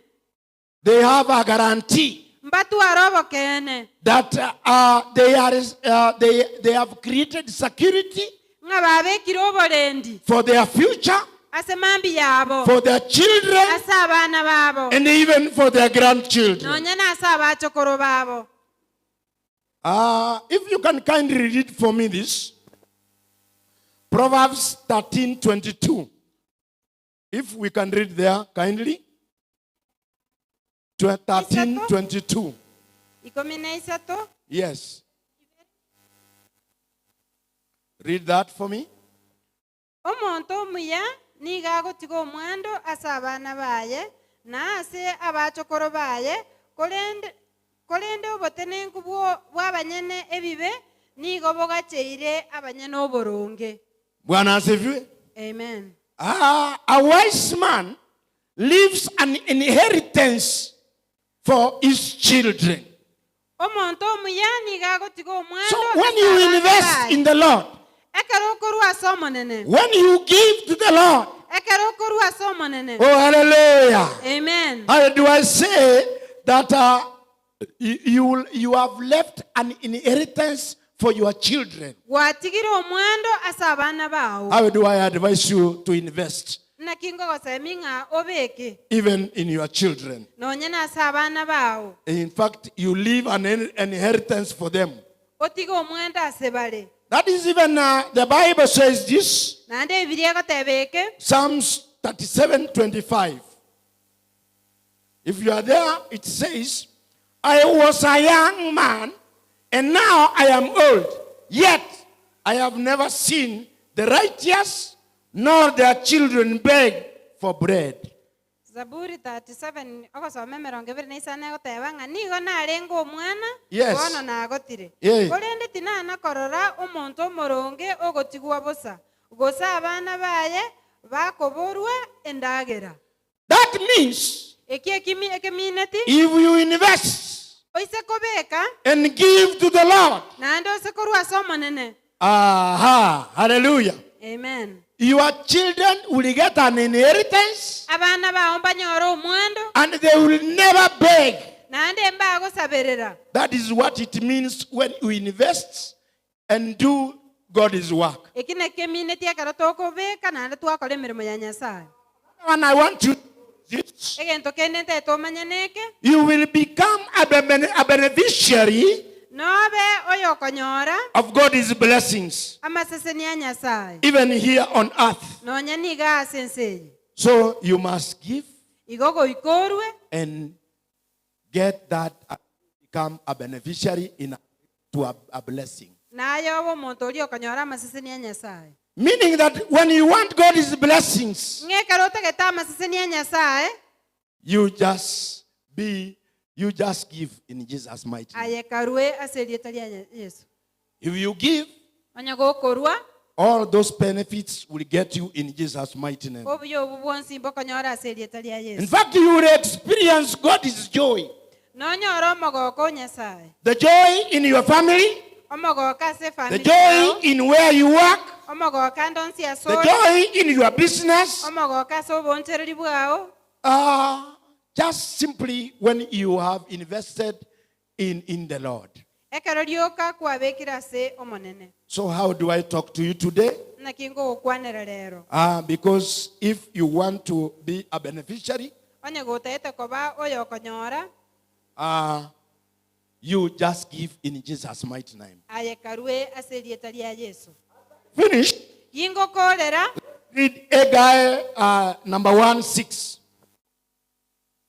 There are 3 or 4 things I want us to learn from there. If you are there, the book of Haggai, chapter number 1, verse 6. agaya ya maisa nemo. Yes. Nigo moko busura chinyinge. Yes. Kolende mwagesa chinke. Nigo moko ragera kolende timori koigota. Nkonywa mole kolende timori goisaneka. Nigo moko beka chianga kolende timori koigwa liberera. Oyo okonyora engeria nigo akoyenyora elinde oyebeka ase omobuko obochogete. Praise the Lord. Amen. Fanyie hivi katika jina la Yesu. The Bible, these ones I want you to know. You plant but harvest little. You have food, but even if you eat, it is not enough. Sikiza nikwambie story nipomaliza. Kuna wala watu hata hawaleti harvest to the church. Unafikiria hiyo itakusaidia? Haikusaidii. Ukiwa na watoto 3, sababu hata ukuleta kwa Mungu, hao watoto 3 wanakula mitoliro 3 kwa siku. Bwana asifiwe. Amen. Wewe unafikiria haukuleta, lakini Mungu anajua vile anakutengeneza. Ukiwa na mtoto peke yake siku 2 amekula mtoliro. Oh, hallelujah. Amen. Unapata hiyo chakula wanakula na hata hawashibi. Wanakula mtoliro 5 kwa wiki. Kila siku mtoliro imeenda. Wewe leta vitu zako kwa Mungu. Na Mungu ataambia watu kanyeka moro agera mono. Ataambia watu tulia, wacha kula sana. Bwana asifiwe. Amen. Ingine nataka ujue hapo. Wages disappear. Putting them on a pocket filled with the holes.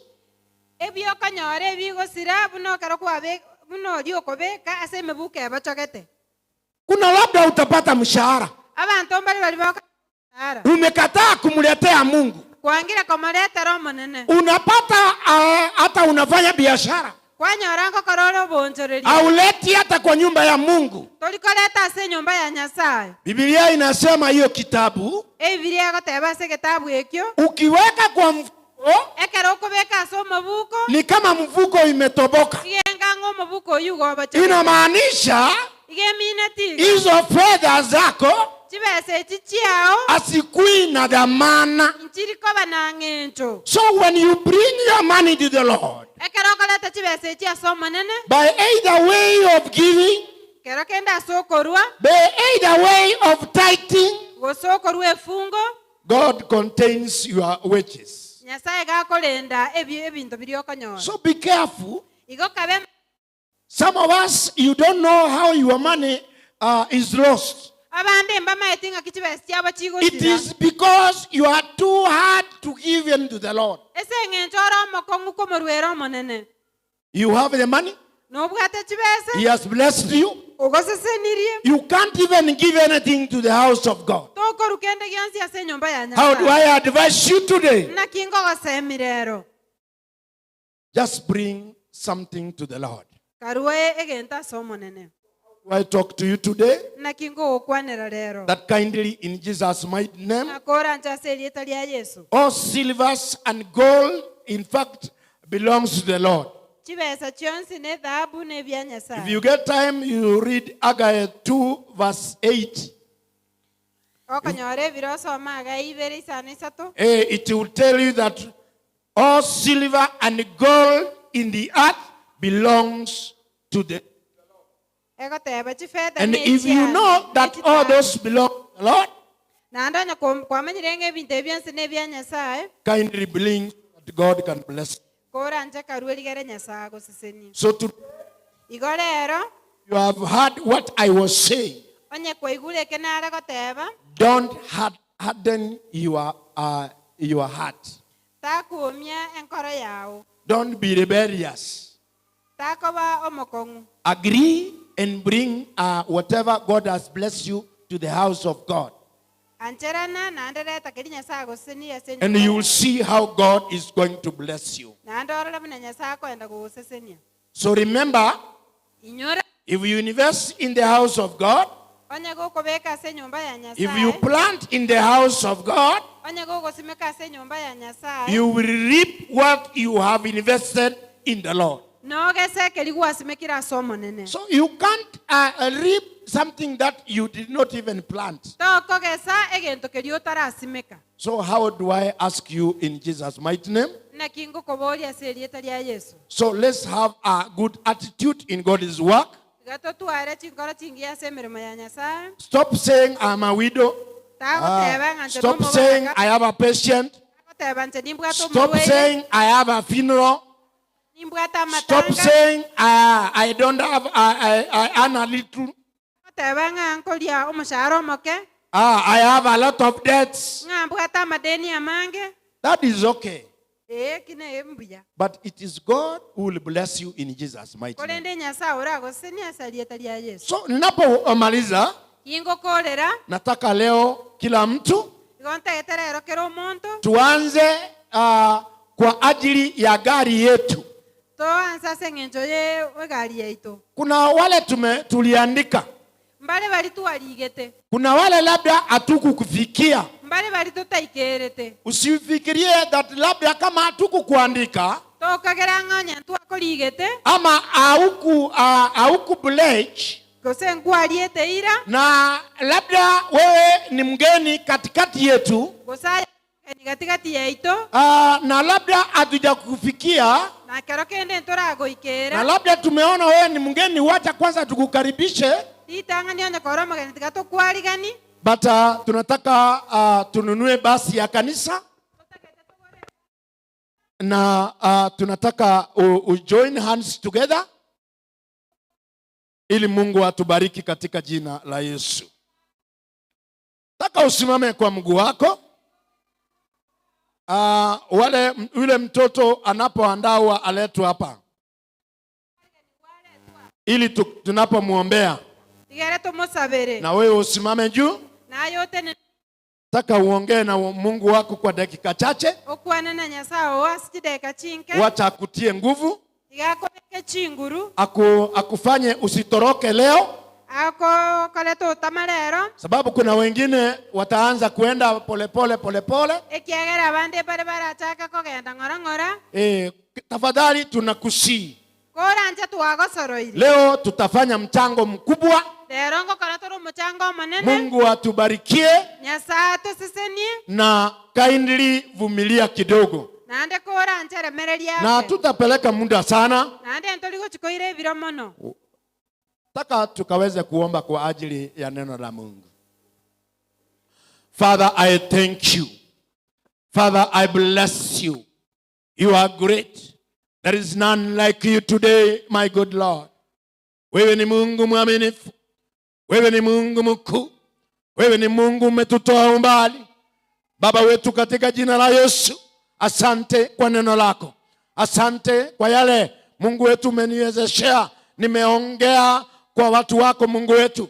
Na kwa jina la Baba, la Mwana na Roho Mtakatifu, na waombea baraka, na watamukia nguvu zako, na watamukia uwepo wako, na watamukia amani, na watamukia Baba wetu, katika jina la Yesu, ukawabarikishe, ukasimame na wao, ukawaondolee nguvu zote bali zinawaandama zikashindwe. Baba wetu, watie nguvu.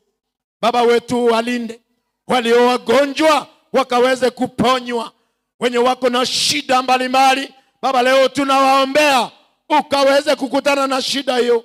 Mahitaji ya kila mmoja tunayaombea, Mungu wa ajabu, ukakutana na mahitaji ya kila mmoja. Saidia wazee wetu, saidia akina mama, saidia vijana wetu, saidia familia zetu zote Baba, katika jina la Yesu. Saidia hata kanisa letu tunapojiandaa kwa mchango ambaye Baba wetu tunataka kununua basi ya kufanya kazi yako. Tunataka kununua gari ambaye itakuwa inatupeleka mahali tunaenda, kwa kazi yako, kwa nyimbo, kwa safari, mahali popote Baba, iwe ni gari ambaye tutalipata kwa kila mmoja mwenye ako ndani hapa. Mungu wetu Baba, usituache, moyo wa upendo ukaonekane kwa kila jambo, ukaonekane kwa kila mmoja. Mungu, gusa watu wako leo hii, nguvu za giza, nguvu za kutoroka, nguvu za kuacha vitu zako zimesambaratika, leo ninakataa katika jina la Yesu. Leo kila mtu ainuke, tuliite jina lako Baba, tukaweze kuwa kanisa ambaye tunaendelea kwa jina lako. Tukaone gari hiyo Mungu wetu kwa jina lako. Saidia kila mmoja Mungu wetu, umtie nguvu na upendo wako ukaguze kila mmoja Mungu wetu. Kuna wale wageni tunawahitaji, kuna wale wageni wako katikati, kuna wale Mungu wetu wanasema wanakuja. Baba, uishie kila mmoja, baraka zako zikakutana na yeye Mungu wetu. Asante kwa kanisa nzima, tusaidie Mungu wetu, utukufu kurudie, sababu wewe ni Mungu waweza. Na ni kwa jina la Yesu tumeomba, na kila mtu aseme amen. Amen. Amen. Basi na mtoto huyo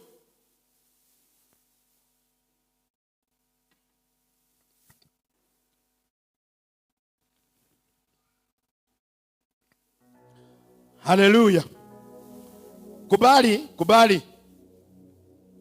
Kubali tusome maandiko hayo haraka haraka kabla hatujaombea mtoto huyo. Kubali tusome maandiko haya. Kitabu cha Samueli ya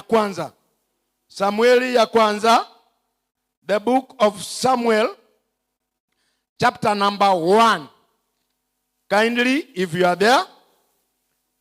The book of Samuel, chapter number 1. We read 7. We read 20. Ya kwanza. Samueli ya kwanza 1. And then the Bible says this.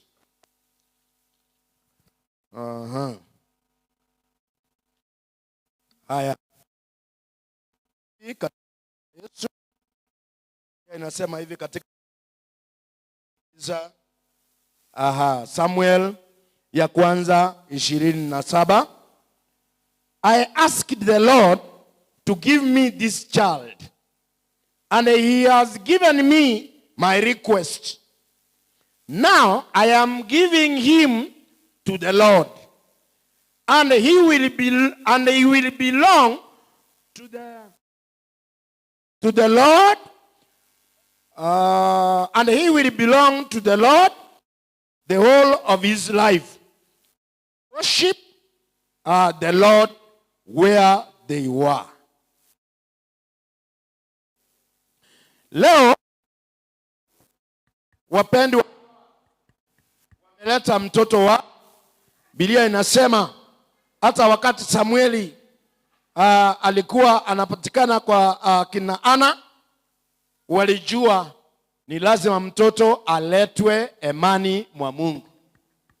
So that is why Samuel alisema, I asked the Lord to give me the child, and he has given me the request. Now I am giving him to the Lord, and he will belong to that Lord. Ujue ukisha Mungu kama mzazi amekupea mtoto huyo unatakikana umlete kanisani machoni pa Mungu akaombewe ili Mungu akawabariki kwa pamoja. So leo hii tuna wazazi hawa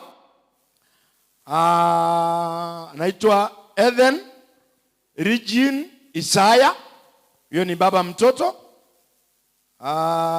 Mtoto anaitwa Eden Regine Isaya, na baba mtoto Isaya Nelville Anton, na mama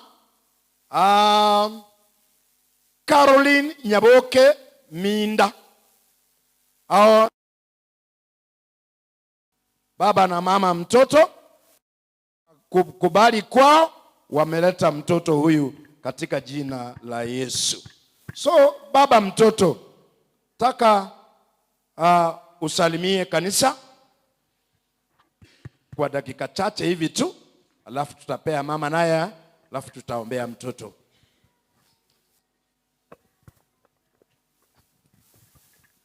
Asante. Pastor, bishops, Bwana Yesu asifiwe. Mimi naitwa Isaiah. Kwetu ni huko Motonto. Kwa kina huyu. Sawa. Kwa akina MD. Kwa kina MD. Hapo Motonto. But sai tunakaa huko Nyamataro. But mimi sikuangi huko. Nakuanga huko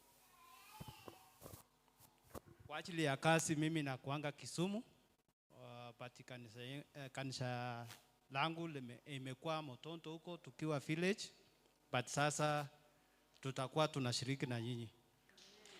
Amen. Asante sana kwa pastor. I'm a bishop na wasilika kwa warm welcoming. Tumeshukuru sana kama familia. Pia nimekuja na mama mzazi anaitwa Aris. Mama kuja. Mama kuja tunapoombea Mochokoro. Sante mami, hatukuwa tumejua kama huko. Kuja hapa, kuja. Sante. Pigia huyu mama makofi mazuri. So asanteni, nimeshukuru. Hii ndio familia yangu. We are so young. We are trying to You are trying to hustle. Yes. Asante. Asante. Thank you. Pigia yeye makofi mazuri. Wacha mungi na ongee kwanza. Kwana gaki ntwa mayenga no kwalenga. Kwani abantu bamanene mbia mule. Cheli tali anenkuru kwalisi. Nago kirugote ase kanisa ye. Tunyale to gusanga manene. Menyete kuchira mu nongule tobulemo sabone gento kene ngilingo kwana nagokire gusasukira naende kobama Asante Alice. Aha. Haya. Karo. Praise God. Praise God again. Mimi nashukuru Mungu kwa kutubless na mtoto, and I'm happy to share with you here, na nitakuwa nakuja hapa na mtoto. Basi wacha mpe hiyo mtoto tukamwombee, lakini kabla hatujamuombea nataka niulize hivi unasema ni Isaiah Neville Anton. No, umekubali tuombee mtoto huyu? Nimekubali. Utamlinda na kumchunga mtoto huyu? Yes, nitamchunga. Akiwa mkubwa utamleta Sunday school kwa kanisa letu la Nyamataro? Yes, nitakuwa namleta. Mami, umekubali tuombee mtoto huyu? Nimekubali. Utamlinda na kumchunga na kumleta na kumlea na Ukristo wa PAG? Nitamlea hivyo. Aha. Asante. Asante. Asante.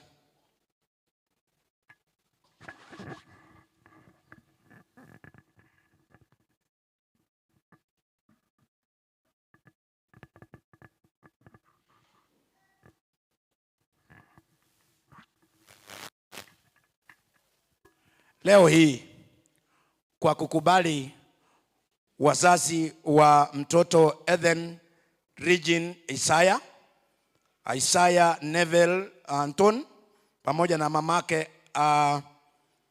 Caroline Nyaboke Minda, mtoto huyu leo ninamuombea kwa jina la Baba, la Mwana na Roho Mtakatifu. Baba, katika jina la Yesu, asante kwa mtoto huyu. Mungu wetu ameletwa kwa madhabahu haya, na Mungu nimemshika na nimemuombea, ukamlinde, ukamhifadhi, ukamtende mazuri. Nguvu za giza zote zikapite kando na yeye, awe ni mtoto wa kutegemewa. Mungu wetu na alindwe na achungwe kwa jina lako, na Mungu baadaye familia na kanisa iwe inajua tuna watoto ambayo tunawalea ambayo watakuja kuwa wa kutegemewa wa kanisa letu la Nyamataro. Na kwa wazazi ninawaombea, Mungu wangu wape nguvu, wamlinde na kumchunga mtoto huyu kwa hali zote. Mungu wetu wamfanye awe mtoto ambaye analelewa kwa hali nzuri ya kimungu. Wamlinde na kumleta Sunday school, na mwishoe awe pia ni mtoto wa kutegemewa kuja kwao Mungu na familia. Baba, sasa kama kanisa na kama bishop wa kanisa hii, Mungu wetu, na mbele ya kanisa la Nyamataro, tunaombea mtoto huyu sasa. Mungu akamlinde, akamuonekanie, akamsingiri na damu ya Yesu. Nguvu za giza zote zikapite kando, makuu yatendeke kwa maisha yake anapolelewa, na nguvu zote basi zinamwandama zikashindwe, ili Baba wetu mwishoe tuendelee kusema asante. Na kwa jina la Baba, la Mwana na Roho Mtakatifu, mtoto huyu sasa akaweze kulewa kwa njia zako Mungu wetu. Asante kwa vyote, ni kwa jina la Yesu nimeomba, na kila mtu aseme amen.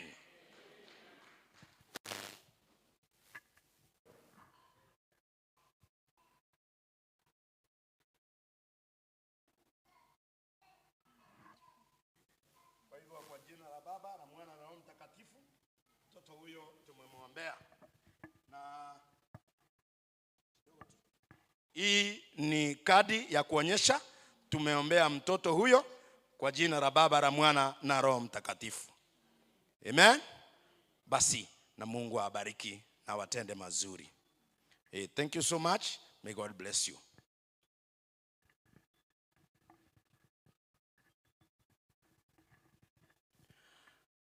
Amen. Fungie mkono hivi katika jina la Yesu. Leo mkubali tafadhali, tuingie sasa kwa ajili ya mchango wetu. Na ninajua Mungu anaenda kututendea